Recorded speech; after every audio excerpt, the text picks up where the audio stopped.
રાજકોટ રામકથા શ્રવણ અર્થે બહાર ગામથી આવેલ ભાવિકો માટે શહેરના વીર તાત્યા ટોપે ટાઉનશીપ ખાતે ઉતારાની સંપૂર્ણ વ્યવસ્થા કરવામાં આવી છે।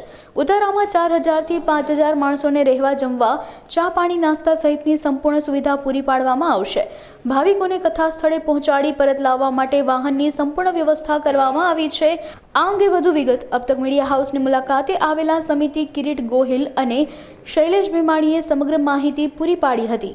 રામકથા જે આયોજન થયું છે એમાં દેશ વિદેશથી લોકોને સદભાવના પરિવારે આમંત્રિત કર્યા છે, જેમાં સ્થાનિક ઇન્ડિયામાંથી 5000 લોકોને અમે ઉતારા માટે આમંત્રિત કરીને ઉતારો આપવાના છીએ। દેશ વિદેશમાંથી 2000 થી 3000 જેટલા લોકો જે અહીંયા કથા સાંભળવા આવવાના છે, જેમાંના કેટલાક લોકો અહીંયા સગા સંબંધીને ત્યાં રોકાશે, જેમાંના 1000+ લોકોને અમે હોટલોમાં ઉતારો આપવાના છે। કિરીટ ગોહિલ પ્રથમ દિવસે મુખ્યમંત્રી શ્રી કથાનું શ્રવણ કરવાના છે, હાજર રહેવાના છે।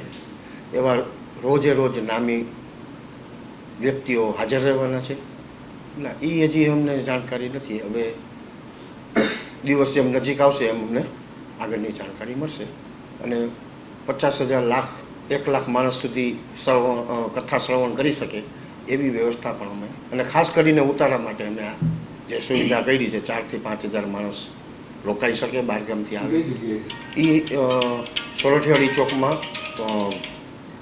વીર તાત્યા ટોપે આવાસ યોજના છે, તેમાં અમે વ્યવસ્થા કરેલ છે। ત્યાં રહેવાની, જમવાની, નાસ્તાની, પછી ત્યાંથી કથા સ્થળે આવવા જવા માટેની ટ્રાન્સપોર્ટેશનની બધી જ વ્યવસ્થા અમે કરેલ છે। કોઈ પણ ભાવિકને એક પણ જાતની અગવડતા ન થાય એવો સંપૂર્ણ પ્રયત્ન કરેલ છે।